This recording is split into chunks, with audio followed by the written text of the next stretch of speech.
네. 이 광고를요. 네. 예전에 라디오에서 들었던 적이 있었거든요. 이게 라디오 차에서. 나갑니까? 그러니까 요 광고. 음. 근데 이게 정프로님 목소리인 것 같았는데 진짜 맞네요. 맞습니다. 정프로님 목소리입니다. 몰랐어요. 몰랐습니까? 네, 약간 비슷한 분의 뭔가 성우의 목소리인 줄 알았는데 정프로님 네. 맞았네요. 저희 네. 예상이었는데 네, 맞았습니다. 예, 원스토어 광고까지 네. 들을 것 같고요. 백년 앞편 네. 얘기 나오니까 또 꼬르륵 하시죠. 예, 그렇습니다. 배고픕니다. 예, 예.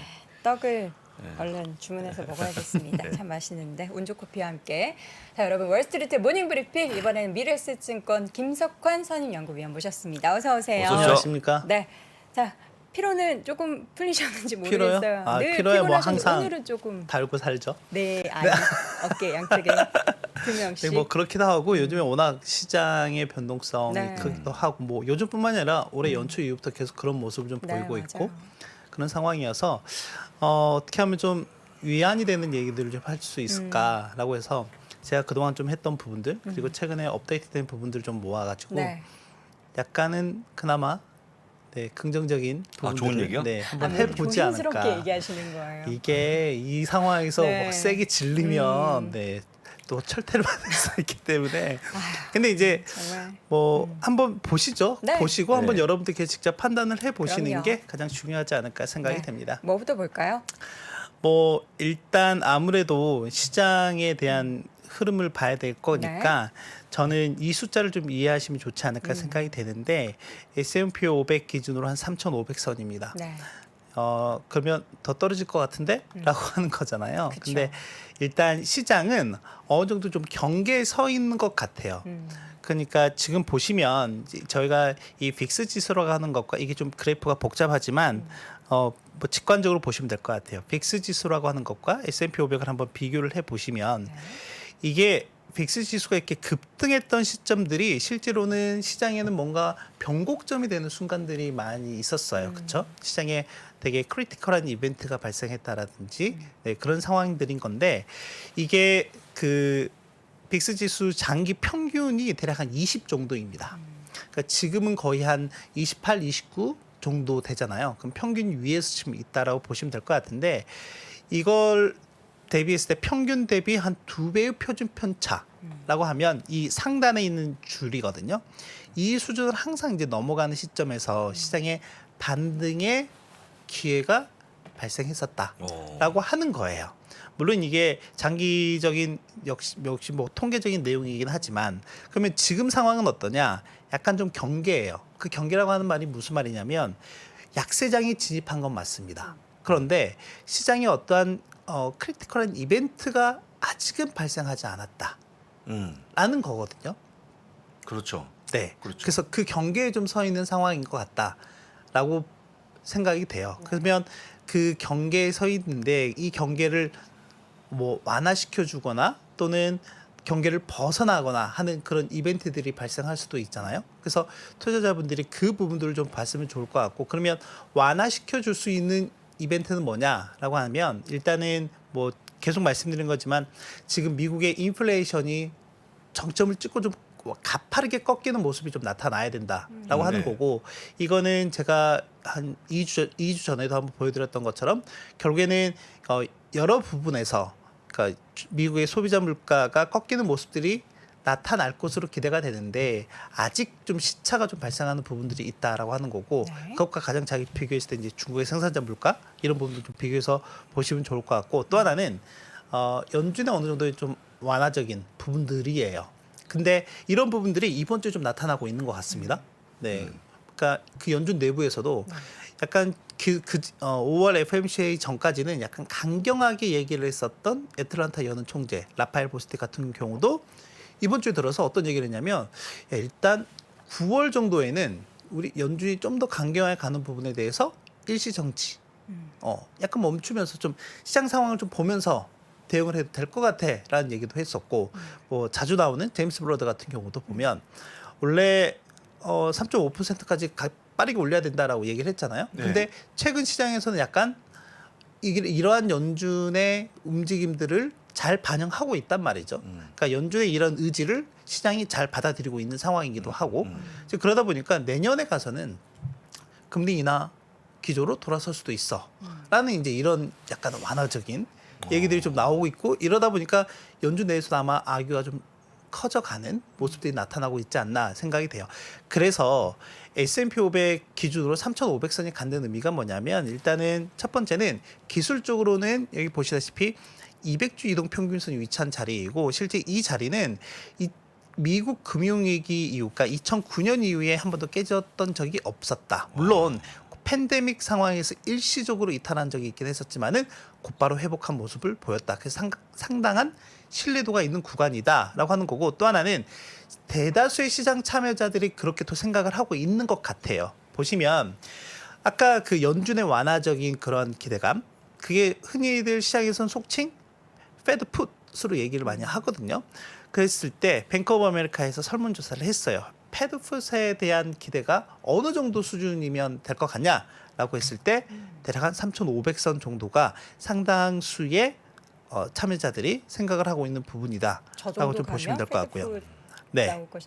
근데 나올 수 있는 상황인가요? 그러면은 인플레이션 잡는 그 연준의 큰 역할을 뭐 이렇게 중단하거나 놔야 되는 건지 지금 그래서 상황에서. 일단 전제는 상반기에는 세게 할 수밖에 없어요. 네. 계속 말씀드렸던 것처럼. 그래서 6월, 7월은 50bp 인상 할 수도 있고 혹시나 만약에 이게 지금 4월 소비자 물가 상승률이 약간 둔화되는 모습이 나오긴 했는데 이게 뭐 5월이라든지 6월에 이렇게 올라가는 모습이 나오면 저는 75bp도 할 수도 있다라고 생각이 돼요. 0.75%를요? 네, 할 수도 있다.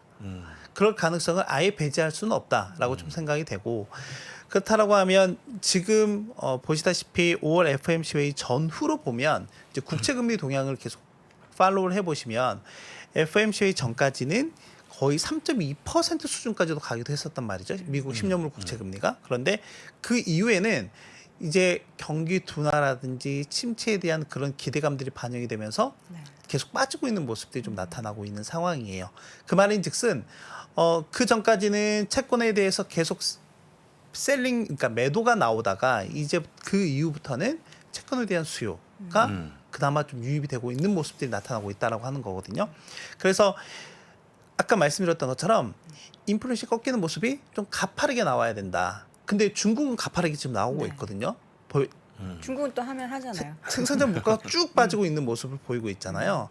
그걸 따라가야 돼요. 네. 그 흐름을 따라가야 되는 모습이 나와야 된다라고 하는 거고 또 하나는 뭐 얘기해 주셨던 것처럼 그렇게 할 수 있을까라고 하는 부분에서 보면 미국은 계속 말씀드리지만 소비자 주도의 경제이잖아요. 소비자가 돈 안 쓰면 미국 경제가 돌아가지 않고 미국 경제가 돌아가지 않는다는 말은 글로벌 경기가 돌아가지 않는다는 의미이거든요. 그런 면에서 봤을 때 이 부분, 이 소비자의 씀씀이라든지 이런 부분들이 크게 위축이 되면 연준도 심각하게 고민을 할 수밖에 없어요. 결국엔 그게 기업의 이익과 경제 성장과 또 하나 고용과 또 연관이 되어 있는 부분들이기 때문에 그렇다라고 보시면 될 것 같고 계속해서 말씀을 드리면 또 하나는 이제 지난주에 이제 블룸버그에서 이제 시장 참여자들 뭐 저희 같은 사람들한테 대상으로 해서 물론 저도 참여하긴 했지만 대상으로 해서 설문조사를 한 네. 것들이 있습니다. 그랬을 때 시장 참여자가 생각하는 저점 수준이 어느 정도가 되면 좋을까라고 했을 때 대략적으로는 한 3,400에서 3,600선 S&P 500 기준으로 이게 이제 중간값이 한 3,500선이 되기 때문에 여기에 대해서 시장 참여자들이 좀 생각하는 기술적 지지로 많이 좀 생각하고 있는 부분인 것 같다라고 보시면 될 것 같아요. 김 의원님은 몇으로 하셨어요? 저요? 저도 3,500을 3,500 얘기했습니다. 네. 왜냐하면 이 부분은 제가 계속 말씀드렸던 이제 결국에는 200주 이동 평균선이라든지 뭐 지금은 가격이라든지 밸류에이션 가지고 프라이싱을 할 수가 없어요. 밸류에이션 지금 여전히 낮아 있는 상황인 건 알잖아요. 그래서 제가 밸류에이션은 오늘 안 가져왔거든요. 네, 아무튼 그렇게 보시면 될 것 같습니다.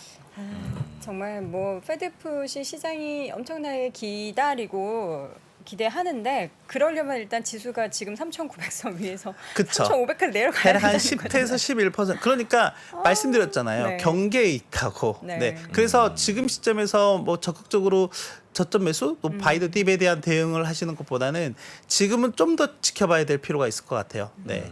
그리고 제가 일전에 한번 나스닥 종합지수 가지고도 말씀드렸던 자리가 대략 한 1,700에서 1,800선이었거든요. 나스닥이 좀 더 이제 가파르게 빠진 부분이 있는데 그런 시점들을 한번 볼 필요가 있지 않을까 생각이 되고, 근데 아시는 것처럼 오늘 뭐 엔비디아 같은 경우에도 150억 달러 규모의 자사주 매입 발표했지만 이게 지금 약발이 안 먹혀요. 그러니까. 그렇죠? 네, 먹힐 수가 없죠. 지금 뭐 저희가 이제 바다 위에 떠 있는 선박이라고 보면 시장이 선박이라고 하면 이 바다 전체가 지금 태풍 때문에 흔들리고 있는 상황인데 여기서 뭐 제 아무리 노력을 한다고 해도 물론 침몰하지 않기 위한 노력들은 하는 거죠. 네, 이제 그런 거에 대한 노력은 지금 빛을 발한다기보다는 추후에 좀 이 태풍이 잠잠해지는 과정 속에서 네, 빛을 발할 가능성이 높다라고 생각이 되고, 저는 이런 부분들은 상당히 좀 긍정적이다라고 생각이 되고요. 며칠 전에 어떤 기자분이 또 전화를 해가지고 삼성전자가 뭐 450조 원, 뭐 현대차가 60조 원, 하나가 뭐 10몇 조 원 이런 투자안들을 발표했는데 왜 주가에 반영이 되지 않죠? 이렇게 질문하시는 거예요.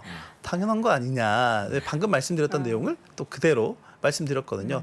결국엔 그런 기업들의 적극적인 투자는 당장을 보고 보는 것보다는 미래 먹거리를 보고 투자하는 거니까 거기에 대한 가치나 반영들은 당장 하기에는 좀 무리가 있다. 그리고 지금 당장은 이제 매크로적인 측면에서 좀 더 영향을 받고 있는 상황이니까라고 이제 말씀을 드렸죠.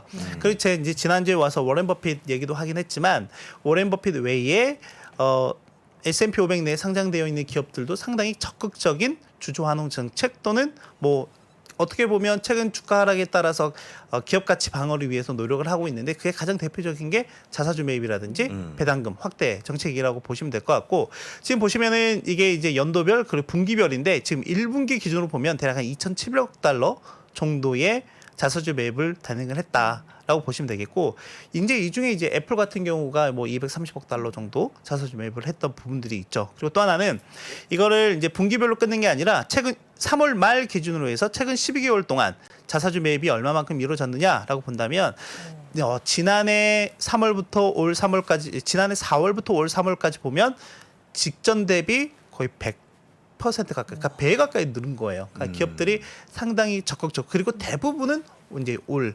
1분기에 지난해 4분기부터 올 1분기에 단행이 됐다라고 본다라고 하면 저는 뭐 이런 부분들은 상당히 미국 기업들 입장에서 또는 이제 미국 기업에 투자하는 투자자들 입장에서는 그나마 좀 긍정적이지 않나. 왜냐하면 이게 지금 뭐 뒤에서 바로 말씀드리긴 바로 보시죠. 말씀드리려고 하는 게 뭐냐면 지금 이게 지금 ROE거든요. 우리나라 코스피 200 기준으로 ROE가 10%예요. 올해 추정치가 그나마 원래 이제 거의 한 8, 9%대 있다가 이게 10%로 올라오는 부분들인데 S&P 500은 23%입니다. 여전히 최근에 시장에 어떤 뭐 좀 변동성이 있었음에도 불구하고 여전히 견고한 수준을 유지하고 있다. 이 말인즉슨 기업들의 매출이나 이익단의 움직임들이 크게 로스 컷다운 되지 않는 모습들. 그러니까 뭐 지금 저희가 1분기 어닝 시즌은 워낙 잘 나온 건 알고 있고 뭐 엔비디아도 마찬가지고, 그런데 이제 시장이 불안해하고 있는 거는 결국엔 앞으로의 움직임에 대해서 대단히 불안해하고 있는 부분인 거잖아요. 그리고 이제 애플 같은 경우에도 어떤 크리티컬한 그 지지라인을 이탈했던 계기가 뭐였냐면 실적 발표하면서 2분기에 매출이나 이익단이 한 10% 정도 줄어들 것 같아. 이게 다 중국 봉쇄 정책의 영향. 그러니까 그 2분기 전체 온기 기준으로 했을 때라고 얘기를 했단 말이죠. 근데 만약에 그게 약간의 좀 뭐 2분기 전체가 아니라 만약에 그 영향력이 뭐 3개월 중에 뭐 한 달 정도만 했다 또는 뭐 2달 정도만 했다, 어느 정도 경감이 될 수 있는 여지가 상당히 커졌다라고 하는 거죠. 이제 그런 부분들이 있었던 건데 뭐 지금 이런 상황에서 본다라고 하면 S&P 500 기준으로 전체적으로는 상당히 견조한 ROE를 유지하고 있는 상황이다. 이 말인즉슨 올해 매출이나 이익에 대한 전망치가 아직까지는 버티고 있다, 견고하다라고 하는 것이고요. 또 하나는 이제 여기에서 또 덧붙이면 뭐 대부분의 연준 위원들이라든지 이런 사람들이 계속 얘기하는 게 경기 진짜 없을 거야라고 이렇게 또 얘기를 하고 있는 거잖아요. 이제 그 시장에서도 그렇게 받아들이지 않고 있는 부분들이 크지만 이제 반면에 빵 플러스 같은 우리가 이제 많이 갖고 있고 투자하고 있는 빅테크 성장 플랫폼 관련한 기업들을 보면 팍 꺾인 것처럼 보이잖아요. 이게 50%대에서 36%로 내려온 거거든요. 네. 네, 솔직히 저는 이 시점이 뭐 비정상적이었다라고 보여지고 이 이유는 이제 팬데믹 영향이 가장 크다라고 볼 수 있겠죠. 아무래도 네, 이제 그런 부분들이다라고 보시면 되고 이렇게 둔화가 됐음에도 불구하고 ROE가 36%이다라고 하는 거예요. 엄청나네요. 엄청난 거죠. 엄청난 거죠. 우리 입장에서는 정말 부러운 거죠. 네. 이제 그런 측면에서 봤을 때 아직까지는 뭐 미국 기업들에 대한 이익 성장이나 매출 성장에 대한 기대치는 여전히 유효하다라고 보시면 되겠고 또 하나는 이제 그 이 외단에서 기업들이 상당히 적극적으로 주주 가치 방어를 위해서 노력을 하고 있다라는 정도로 보시면 될 것 같습니다. 네. 근데 아까 말씀하셨처럼 이제 우리가 태풍이 왔지 않습니까? 배가 흔들리겠죠. 근데 아직 큰 태풍까지는 작은 태풍이라죠. 아주 작은 조그만 태풍인데 어쨌거나 태풍이 가시려면 날씨가 좋아져야 되는데 시장에서 원하고 있는 그 상승의 트리거가 뭐 인플레이션 데이터가 될지 아니면 다음 달 6월 달에 금리 인상인지 혹시 위원님 어떻게 생각하세요? 뭔가 저는 트리거, 예. 일단 그 인플레이션 데이터가 꺾여야 된다고 생각이 됩니다. 확실히 제가 꺾이는 일단 모습? 레깅은 한 2, 3개월 정도라고 말씀을 좀 드리긴 했었는데 약간 원래 거의 뭐 한두 달 정도 차이로 해서 그러니까 저는 일단 보는 게 이제 중국의 생산자 물가와 미국의 소비자 물가의 데이터를 계속 이제 비교해서 네. 보고 있는 상황인데 중국은 확실히 좀 계속해서 이제 꺾이는 모습들이 나타나고 있는 것 완전 같은데 달라요. 그래서 만약에 그 흐름을 따라가는 모습이 나온다라고 하면 연준도 충분히 버퍼가 생겨요. 네. 그렇죠. 예. 네, 대응할 수 있는 버퍼가 생기게 되고 그러니까 지금처럼 아주 쪼일 필요는 없는 상황에 올 수도 있다라고 생각이 되거든요. 그래서 내일이죠. 내일 이제 미국 현지 시각으로 발표되는 이제 개인 소비 지출 PCE. 네, PCE 물가 지수가 또 발표가 될 거기 때문에 결국엔 연준은 이제 PCE 물가 지수를 좀 더 보죠. 준거 자료로 예, 보니까 예, 예. 네, 그런 움직임들을 좀 살펴보실 필요가 있지 않을까 생각이 되고 네. 최근에 그 전체적으로 좀 지표들이 약간 좀 부진하게 나오는 것들이 나오고 있어요. 네. 뭐 지난 밤에는 내구재 주문 같은 경우도 네. 전월 대비 감소하는 모습이 좀 나타나고 있고, 그러니까 예상치를 좀 하회하는 모습이 좀 나타났었고, 또 하나는 이번 그저께 발표가 됐던 신규 주택 판매 같은 네. 경우도 보면 급감을 했더라고요. 네, 급감을 원래 시장 예상 한 75만 건이었는데 이게 59만 건. 정도밖에 발표가 안 되다 보니까 이제 이런 부분들이 실제로는 이제 금리 인상의 효과들이 나타나고 있는 부분들이거든요. 그래서 이런 부분들까지도 이제 같이 좀 체크할 필요가 있다라고 네. 생각이 됩니다. 네. 지금 상황에서 이제 미국의 뭔가 소비단도 그렇고 우리가 계속 지금 눈여겨보고 있는 인플레이션 꺾이는 게 숫자가 뭐 앞자리가 뭘로 바뀌어야지 이거를 꺾였다라고 시장 인식을 하게 될지 연준이 이 정도면은 됐다 이렇게 생각하게 될지는 과거에랑 지금 숫자를 비교했을 때는 너무나 그렇죠. 너무 차이가 크죠. 차이가 네. 커서 이걸 얼마나 또 줄여야 되나라는 그런 생각이 좀 많이 들어요. 평균값 정도면 되나요? 그러니까 지금 원래 이제 연준은 네. 2%를 타겟팅을 하고 있는 거잖아요. 네. 그러니까 PCE 기준으로 보면, 그러니까 네. 저희가 이제 보통 물가 같은 경우가 소비자 물가가 있고 개인 소비 지출로 보는 네, 물가가 있기는 한데 네. 결국에 이제 연준이 보는 거는 이제 개인 소비 지출 기반의 이제 물가 지수이기 때문에 그게 지금 한 4.89 정도 수준이거든요. 근데 그 만약에 이제 그게 쭉쭉쭉 떨어져서 어느 정도 범위, 그러니까 지금 뭐 국채 금리가 반영이 되는 가격대인 뭐 3% 후반 정도까지만이라도 내려온다라고 하면 충분히 방금 말씀드린 뭐 연준이 취할 수 있는 액션이나 버퍼는 상당히 좀 많아진다라고 좀 생각을 해볼 수 있는 거죠. 네. 알겠습니다. 이야기 나누다 보니까 네. 벌써 시간이 엄청 많이 갔는데 마지막으로 네. 우리 포인트를 좀 몇 가지만 짚어보고 갈게요. 뭐 지금 자료 남아 있는 것들 중에 저는 제일 마음 아픈 게 펀드 매니저들의 현금 보유가 최고 수준인데 우리 개인 네. 투자들은 이렇지 않거든요. 아, 그렇죠. 개인 투자자는 이제 총은 반대이긴 없거든요. 하죠. 그래서 네. 그러니까 지금 이제 뒤에서 보여드릴 거는 더 이상 나빠질 룸이 없는 것들, 그러니까 지표들인 거거든요. 그러니까 더 이상 나빠질 게 없기 때문에 이제는 네. 좋아질 일만 남아 있다라고 역으로 생각을 본다면 라고 생각이 되는데 좀 이건 빠르게 보여드리고 뒤에서 제가 말씀드리고 싶은 게 있어가지고 하나는 이제 소비자 심리 지수예요.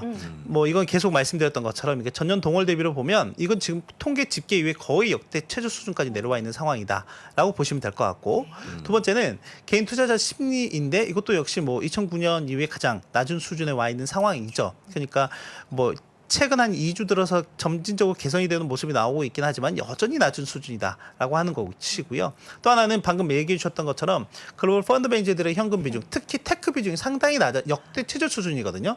이게 지금 2001년 9.11 테러 이후에 최고 수준이에요. 이 말인즉슨 여건만 괜찮아지면 바로 쏜다. 쏠 수 있다라고 하는 거죠. 네, 긍정적으로. 그렇게 좀 보시면 될 것 같고 이제 제가 최근 시장에서 좀 보면서 말씀드리고 싶은 게 두 가지가 있는데요. 유로존과 지금 미국 간의 통화 정책의 차이가 분명히 좀 있었다라고 했고, 근데 이번 주에 그 기조의 변화가 나타났다라고 보시면 되겠고, 그래서 그러면 이제 7월부터 그 6월에 ECB 통화 정책 회의가 예정이 되어 있는데 아마 이제 이 시점부터 계속해서 기준금리 인상에 대한 시점을 노려볼 것으로 예상이 돼요. 그래서 이번 주에 그러니까 라가르드 ECB 총재가 우리 이제 정상화 할 거야. 정상화라기보다는 이제 좀 인플레이션 대응을 해야겠다라고 얘기를 하는 순간부터 달러 대비 이제 유로화가 좀 강세로 가고 있는 모습을 보이고 있다. 이제 그럼에도 불구하고 저는 일단 달러 베이스의 기초자산 비중 확대가 일단은 제 1원칙이다라고 생각을 하고 있는 부분이고요. 두 번째는 제가 이제 3월 달에 와서 말씀드릴 때 3월 달이 이 시점이거든요. 천연가스 가격을 말씀을 드렸어요. 원유보다는 천연가스 쪽이. 근데 그 이후에 거의 한 70% 이상 올랐거든요. 여전히 타이트한 수급입니다. 네, 일단 가장 큰 이유는 미국의 천연가스 생산량이 뭐 세계 최대 수준이긴 한데 자기네 쓸 것도 많지 않은 상황에서 그거를 유럽 쪽으로 계속 수출하고 있는 상황이거든요. 거의 지금 한 3개월 내 최고 수준까지 와 있는 상황이다 보니까 그리고 올해 더 계속 늘릴 예정이기 때문에 그렇다라고 하면 미국 내 그 천연가스의 그 가격 상승 압력이 계속 좀 커질 상황이다라고 보시면 되겠고 결국에 이제 유럽의 지정학적 이슈가 어떻게 풀리느냐에 대한 얘기인데 뭐 풀려도 문제는 맞다라고 하는 거거든요.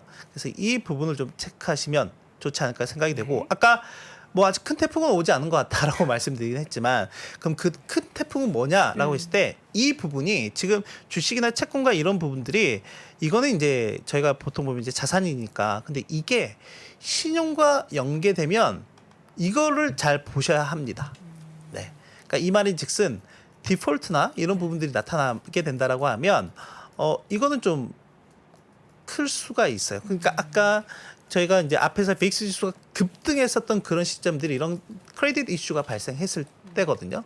그래서 지금 미국이나 유로존의 하이힐드 채권들의 지금 금리가 급등하고 있는 양상들이 최근에 좀 나타나고 있다라고 하는 부분이에요. 근데 지금 시중금리 꺾이는 모습이 나오고 있지만 이 하이힐드 채권들에 대한 금리는 꺾이지 않고 있는 상황이거든요. 그래서 하나의 꼭 체크해서 보셔야 될 부분들이 있다라고 하면 이런 신용 관련한 지표들은 꼭 지켜보시고 특히 중국의 부동산 쪽을 보셔야 되는데 이번 주 들어서 골드만삭스라든지 로이터 등등 뭐 이런 쪽에서 그 중국 부동산에 대한 그 부도 예상률, 예상 확률 이런 부분들 좀 높이는 모습들이 좀 나타났어요. 그래서 이 부분도 좀 같이 향후에는 좀 체크해서 볼 필요가 있다라고 생각이 됩니다. 더 이상 나빠질 게 없다라고 했지만 변수가 이 중국 부동산. 그렇죠. 아까 쪽이 경계에 될 수 서 있다. 있다라고 했잖아요. 그 경계를 확 깰 부분은 이 이슈죠. 크레딧 이슈입니다. 부디 터지지 않기를. 그렇죠. 터지면은 글쎄요. 연임할 수 있을까요? 부디 중국은 부동 뭐 잘 관리하잖아요. 네. 뭐 안 좋아지면 좀 좋게 관리하죠. 만들고 뭐 하잖아요. 네, 잘 관리해서 우리 더 이상의 안 좋은 악재는 없기를 바라는 마음입니다. 자, 오늘의 시간 미래에셋증권 김석환 선임연구위원 함께했습니다. 위원님 고맙습니다. 고맙습니다. 감사합니다.